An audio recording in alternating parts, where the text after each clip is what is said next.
Our next applicant is Cooper Wynn with Shortcomings.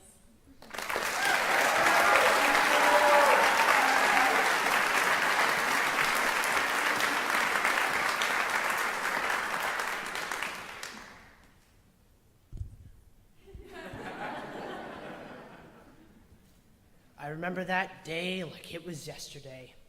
3rd grade. Winter was losing its cold and icy grasp. Birds were starting to chirp, the sun was starting to shine, and love was in the air. My friends and I were outside the classroom door, waiting for our teacher to let us in when I saw her, Molly. That popular brunette beauty that I've been secretly crushing on since kindergarten. I could feel it. Today would be the day I would tell the world the big secret, my big secret.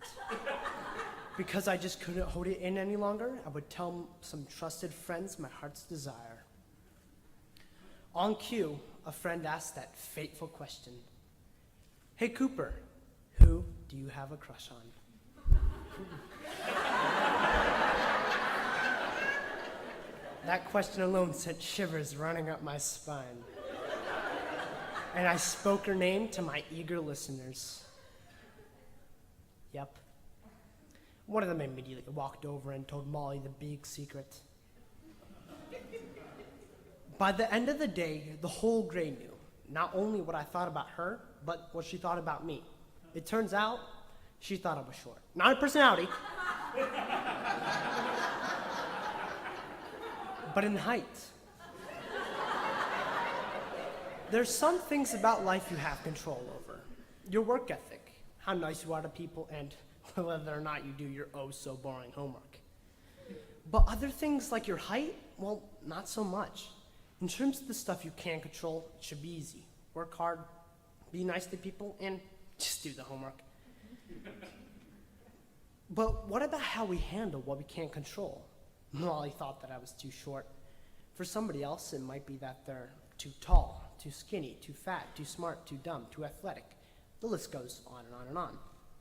Everybody has their genetics to deal with, and it'd be tough when others disapprove of yours.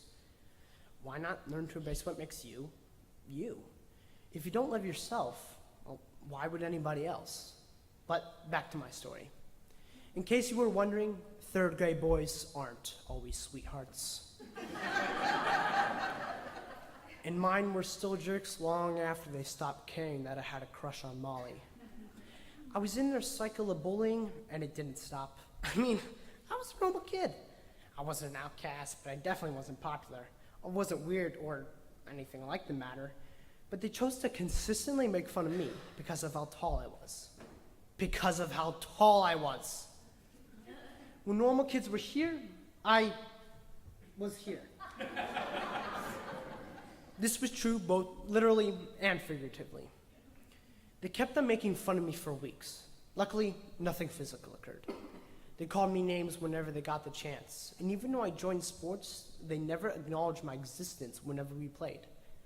I wish that was it, but it wasn't just sports. It was everywhere. Whenever I talked one-on-one with one of them, they seemed nice, but I could just tell they were squirming in their skin. And when they got in groups, they would say what they really felt. By the end of 3rd grade, I accepted this as my life. Thank you, summertime! Summer went very well, but I still knew I needed a plan for 4th grade. Near the end of summer, I got an idea. Instead of letting my height hold me down, I would raise it up and own it, and I knew just how to do it. The first day of 4th grade, I went up to everyone in my class, measured my height to theirs, and then bragged about how I was the shortest kid in the grade again. Which I was. If somebody tried to tease me about my height, I interpreted their insults as compliments and took pride in my perceived shortcomings. Wouldn't you know it? It worked. Not only did the bullying stop, but I was also able to gain a good group of friends out of the good people in my grade. 2 years passed. I graduated elementary school and transitioned into the junior high, also known as social hell. Somehow, None of my friends were in any of my classes or shared the same lunch with me. This was a problem because I was forced between two painful options: to sit by myself or to sit with the only people I knew, my old pals, the elementary school bullies. I chose the latter. But they didn't bully me. They would have to acknowledge my existence to do that. Just not talking with me, even when I tried to start conversation, wasn't fun. But I stayed there for a couple of weeks because I felt as if I had no other choice. But in one of my classes, I saw hope. I became friends with someone who shared the same lunch with me. But to go over and sit at their table was extremely hard. I looked at my flaws, the new ones that held me back and stopped me from going over to that table. I decided to use this idea to my advantage. I used my awkwardness as a joke to impress everyone at that table with my amazing sense of humor. It worked so well, I even dated one of them for a little bit. Then I came to A&C with one other person I knew, my older brother. And wouldn't you know it, once I used those same types of jokes on the first day of school, I got on good terms with everyone in a brand new friend group. In third grade, I accepted somebody else's idea about what was wrong with me, and I wasn't happy because of it.